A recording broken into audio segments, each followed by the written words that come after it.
While the camera is being set up, just as a reminder for myself, inshallah, from tomorrow night, the big nights are going to start. May Allah subhanahu wa ta'ala give us the strength, a sound body and a sound mind so that we can get the best of these 10 nights, inshallah.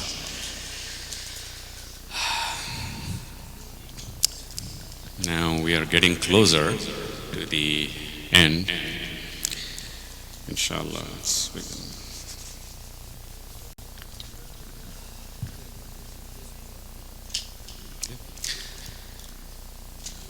Alhamdulillah. Alhamdulillah Rabbil Alameen. Wassalatu wassalamu ala Rasulina Nabiyul Kareem amma ba'd. We recited and completed Surah Rum.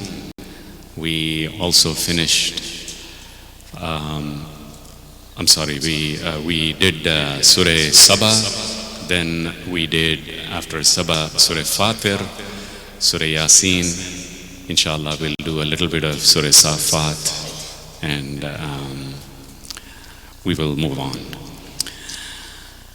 The first chapter, Surah Saba, Allah subhanahu wa ta'ala begins with the praise of Allah subhanahu wa ta'ala. There are certain chapters which are unique where it begins with Alhamdulillah, like Surah Fatiha. It begins with Alhamdulillah. Surah An'am begins with Surah Alhamdulillah. Surah Kahf, praise be to Allah subhanahu wa ta'ala. For us, our best status is when we praise Allah subhanahu wa ta'ala. An allegation that the kuffar always have claimed that this dunya is just a random game. We just came here by chance and we will die and we will perish and will become part of the cosmos. So Allah subhanahu wa ta'ala addresses that saying, وَقَالَ الَّذِينَ كَفَرُوا لَا تَأْتِينَ السَّاعَةُ. The kafir says, the day, the hour of judgment will never come. And Allah subhanahu wa ta'ala swears and says, Bala wa Rabbi, I swear by myself, لَتَأْتِيَنَّكُمْ عَالِمِ الْغَيْبِ. It will come by the one who has all the knowledge of the ghaib. لَا يَعْزُبُ عَنْهُ مِثْقَالُ ذَرَّةٍ فِي السَّمَاوَاتِ وَلَا فِي الْأَرْضِ وَلَا أَصْغَرُ مِنْ ذَلِكَ وَلَا أَكْبَرُ إِلَّا فِي كِتَابٍ مُبِينٍ. Nothing, not even an atom moves without Allah subhanahu wa ta'ala knowing. No matter where it is hidden, no matter how far above, how far below the earth, everything is an open book to Allah subhanahu wa ta'ala, and there is a reason. Hope everything's okay.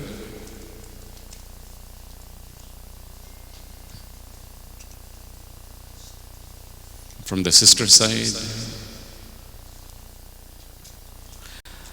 Jazakallah khair.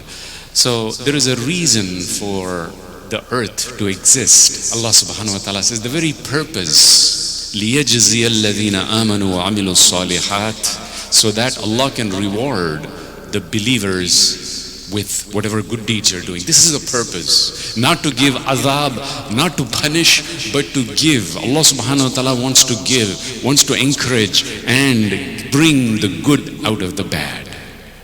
And this is Allah subhanahu wa ta'ala's promise for those who believe in Allah and the last day and do good deeds. There are two stories in Surah Saba.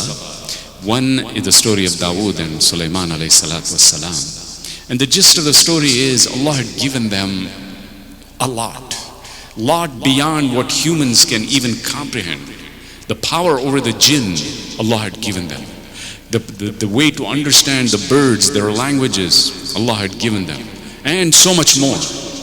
And they did not become proud, they did not become arrogant, rather they thanked Allah subhanahu wa ta'ala. Is everything okay today? A lot of noises. I mean, if you really want to talk, I ask that you step out. My sincere request.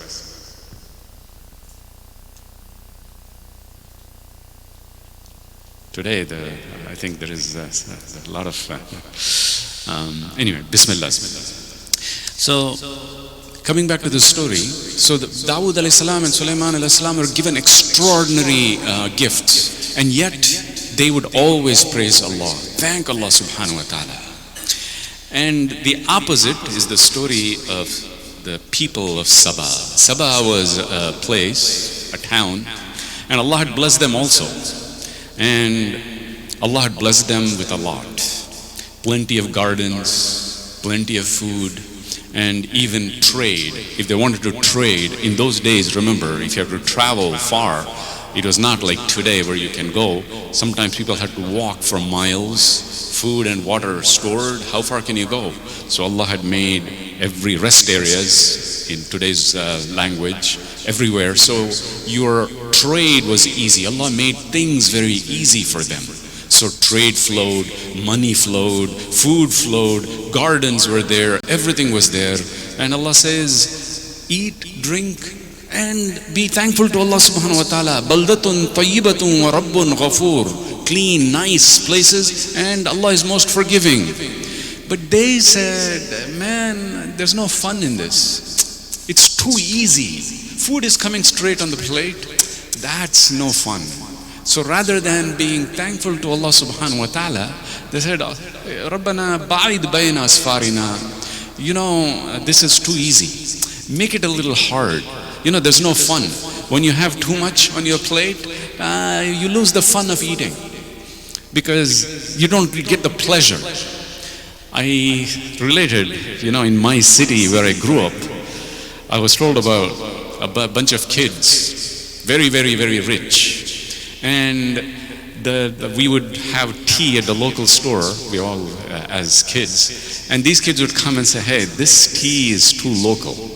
There's nothing special about it. So they would sit in their car, and they had cars when we would walk. We didn't even have, we had just walk. And they would go to the next city that was a 3-hour drive, just so that they can get special tea. The tea that locals drink was no good for them. I'll tell you one more story. I've probably told you the story, but something to remind ourselves. And I'm close, I come from the region of the Deccan Plateau, close to the place called Hyderabad. And some of you may have roots to this subcontinent, where the Nizam of Hyderabad, he was one of the richest men of the world of his times. The richest men of the world. Now, on his plate, the chicken that would come, that ordinary chicken, was no good. Hey, that chicken, that's ordinary people would eat. So pearls, if you know, pearls are made of calcium carbonate, like what the chicken eat, the grout and other things. So they would feed the chicken pearls, calcium carbonate. And 50 chicken would be taken. I'm using the number 50 just to describe. And when those chicken grow, half would be slaughtered and fed to the other 25. And then that 25 continue to feed, and then half of them would be slaughtered, so the other 12 would grow. And finally that 12 becomes 6, that 6 would become 3, and of the 3, 1 would remain. And that was considered fit for him to eat. This was the height of luxury of that time. But what happened? Same thing with the people of Saba. Allah subhanahu wa ta'ala says, that is what you want? That is the kind of disobedience you want to act when Allah gives you so much? Fine. So Allah destroyed. The Nizam of Hyderabad was one generation. Nothing's left now. So the bottom line is, my dear brothers, thankfulness. When you have something, thank Allah subhanahu wa ta'ala. Don't be arrogant and don't be too proud of what you have. Allah can also take it back. Surah Fatir, the next chapter, again these are short chapters, and the word Fatir, Futur, something splits open. And again, this chapter also begins with Alhamdulillah. Praise be to Allah subhanahu wa ta'ala, who created this earth. He initiated the creation of the heavens and the earth. From nothing. See, this is the example. We can build this house with bricks, but we didn't make the bricks. The bricks did not come from nothing. We had to get bricks to make this house. We had to get steel to make this house. Allah created the steel from nothing. Allah created the bricks from nothing. Even more important, it's easy to copy. If somebody has already done the homework, to copy the homework is very easy. If somebody has made a car, to make the same car is very easy. But we have nothing to go with, no example. There is nothing like this universe. And Allah created something that is unique. There is no prior example for Allah subhanahu wa ta'ala to follow. He created out of nothing the heavens and the earth without a prior example. And there are deep spiritual lessons. And Allah subhanahu wa ta'ala begins this chapter by saying, Alhamdulillahi fatiris samawati wal ard. Praise be to Allah, the creator of the heavens and the earth. Ja'ilil malaikata rusula. He made the angels and as messengers. Uli ajnihatin mathna wa thulatha wa ruba'a. The angels have been given wings. 2, 3, 4. Yazidu fil khalqi ma yasha. He wants to increase someone's features and attributes. He does. It is His will.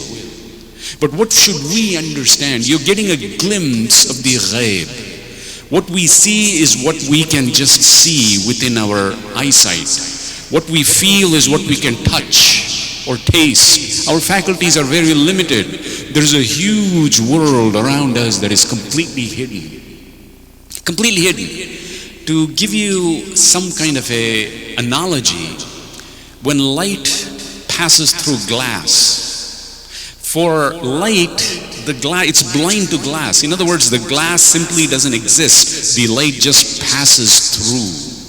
The light has no obstacle, it just moves on. So in the same way, for us, the angels may be in front of us, but we just cannot see, we just pass through. We pass through the angels because it's something that is simply not there for us. That is the closest example that I can give. So in the same way, but Allah subhanahu wa ta'ala is mentioning they are physical, not just some waves or some kind of energy. They are physical. Some of them have 2 wings, a pair of wings, 3 pair of wings, 4 pair of wings, different kinds. And in fact, in a hadith, the Prophet ﷺ mentioned that Jibreel had 600 wings and it filled the entire horizon. And Allah subhanahu wa ta'ala has made so much that we don't see, and for various purposes. Sometimes He chooses an angel to deliver the message, like He used Jibreel alayhi salatu wasalam. There are many aspects of the universe that are being managed by the angels. There are angels that are recording your deeds. There are angels that are actually protecting you. We don't know. We don't realize, but there are angels surrounding us. Just like the shayateen are after you, Allah subhanahu wa ta'ala sends malaika to protect you from the shayateen. We don't feel it. But a day will come when we are breathing our last, when we are leaving this earth, and then this becomes dark. And now you're walking into darkness, not knowing what to expect. And you can imagine the anxiety. You can imagine the fear of the human being. He's leaving everybody. Everybody's gone. The parents, the brothers, the sisters, your money, all gone. Now in darkness you're walking. The anxiety level you can't describe in words. And at that time, Allah subhanahu wa ta'ala says, تَتَنَزَّلُ عَلَيْهِمُ الْمَلَائِكَةِ. The angels will descend on them. And they will come and tell them, نَحْنُ أَوْلِيَاؤُكُمْ. We are your friends. You didn't know, but we were there in the dunya as well. We were your friends. You just don't know it. And we are here for you even now. And we will help you. We will protect you. So the believer will feel at peace. So Allah subhanahu wa ta'ala has so many angels. Jibreel alayhi salam brings revelations. Mikael alayhi salam is responsible for the rain and for the rizq and sustenance. There is Israfil alayhi salam who is holding the trumpet, and at the command of Allah he's going to blow the trumpet. There are angels that are holding the arsh of Allah subhanahu wa ta'ala. الَّذِينَ يَحْمِلُونَ الْعَرْشَ وَمَنْ حَوْلَهُ يُسَبِّحُونَ بِحَمْدِ رَبِّهِمْ. Those who are holding the arsh of Allah subhanahu wa ta'ala. This is beyond description that we cannot understand, but the Quran describes. So it is very physical. Just because you don't see doesn't mean they don't exist. And when Allah says He increases anything at His will. And it could be different attributes. Some scholars mention there are so many variations in the creations of Allah subhanahu wa ta'ala. Someone is enhanced by beauty. Someone is enhanced by intelligence. Someone, Allah gave a beautiful voice. Someone has an increase in the knowledge. And so Allah subhanahu wa ta'ala says, Ya ayyuhan nas, O mankind, look at all this. Appreciate Allah subhanahu wa ta'ala. Praise Allah subhanahu wa ta'ala. You're going through a trial. Remember, inna wa'dallahi haqq. Allah's promise is true. فَلَا تَغُرَّنَّكُمُ الْحَيَاةُ الدُّنْيَا. Let not this dunya deceive you. Don't get deceived with this dunya that you're going to stay here forever. Number two, وَلَا يَغُرَّنَّكُمْ بِاللَّهِ الْغَرُورِ. Don't get deceived by the biggest of deceivers, and that is shaitan. And here comes the order from Allah. This is a command being given. And what does Allah command? Inna shaytana lakum aduun fattakhidhuhu aduwa. Shaitan is your enemy. So take shaitan as your enemy. How do you take shaitan as your enemy when you don't even know shaitan? First, in order to defend yourself, you need to understand your enemy in order to learn to defend yourself. In the tafasir, Allah subhanahu wa ta'ala, the scholars mention that when Allah subhanahu wa ta'ala is commanding you, it means when you reject shaitan, reject his whispers. Because shaitan, as the Quran says, it doesn't come, shaitan will not come in a physical body. Or even if he does, you won't be able to recognize or understand. He sends waswasa. Waswasa means whispers. He whispers in your ear. Not physical whispers, but it comes into your heart. You feel like doing it. That is how shaitan comes. So how do you reject him? You try to avoid those, when you get those bad intentions, stop yourself. Avoiding sins, which shaitan tries to encourage you doing. To be vigilant against temptation. He tries to tempt you. And Allah subhanahu wa ta'ala mentions, when you remember Allah subhanahu wa ta'ala, when you do the dhikr of Allah subhanahu wa ta'ala, shaitan is driven away. When you pray your salat, shaitan is driven away. So prayer drives shaitan away. Remembering Allah subhanahu wa ta'ala will drive shaitan away. Recitation of the Quran will drive shaitan away. And don't underestimate even small sins. Because shaitan starts small. He doesn't ask you to go kill someone first. He'll ask you to make minor sins. Small, little sins. Backbiting, lying. Little, until finally he is fully holding you. He is controlling you. But at the flip side, Allah subhanahu wa ta'ala also is very merciful. He lets you go. When we do mistakes, Allah subhanahu wa ta'ala lets you go until a certain time. And this chapter ends with that. Allah subhanahu wa ta'ala says, وَلَوْ يُؤَاخِذُ اللَّهُ النَّاسَ بِمَا كَسَبُوا. If Allah subhanahu wa ta'ala would have caught each and every one on this earth by their mistakes, مَا تَرَكَ عَلَى ظَهْرِهَا مِنْ دَابَّةٍ. There would not have been a single creature on this earth who would have been left. In other words, we all do mistakes, but Allah is most forgiving, most merciful. He lets you go until a certain time. And when that time ends, we don't know, but Allah subhanahu wa ta'ala says, فَإِذَا جَاءَ أَجَلُهُمْ. When the time comes, فَإِنَّ اللَّهَ كَانَ بِعِبَادِهِ بَصِيرًا. And indeed, Allah subhanahu wa ta'ala knows each one of us. He knows how much deep in water we are. And when it comes, it's too late. That is the end. The book closes and the chapter ends for us. I pray to Allah subhanahu wa ta'ala that He protect us and He get us out through these trials, and may Allah subhanahu wa ta'ala make us successful. Surah Yasin in just 30 seconds inshallah. Surah Yasin is a chapter that the Prophet ﷺ described as the heart of the Quran. There is so much of the theme of the Quran is contained. On one side, the story of prophets have been mentioned, of their message, and then Allah has also mentioned and described the earth to understand Allah subhanahu wa ta'ala, and then the picture of the day of judgment has been described, and this chapter ends with the fact that Allah subhanahu wa ta'ala's power is unlimited. Our time is very limited.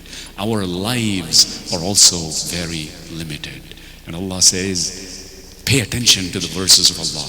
وَمَا عَلَّمْنَاهُ الشِّعْرَ وَمَا يَنبَغِي لَهُ. These are not shi'r, this is not poetry. This is not something where you're listening to a concert and enjoying and moving. There is serious matter being discussed. Pay attention to it. You have a short lifespan. And even that lifespan is very short. And after a certain time, when you reach that peak, you start going down. وَمَن نُعَمِّرْهُ نُنَكِّسْهُ فِي الْخَلْقِ. Our life flips over. At some point you're a young man, at some point you reach your peak, and everything reverses itself. We may be standing, but we lose our strength. We may be hearing, but our hearing will soon go. Our eyesight we will lose, and we will return back to the way we started. I pray to Allah subhanahu wa ta'ala that He give us the best of this dunya and the akhirah. May Allah subhanahu wa ta'ala put barakah in our lives, in our time, and get us the best in this month of Ramadan. أقول قولي هذا واستغفر الله لي ولكم ولسائر المسلمين.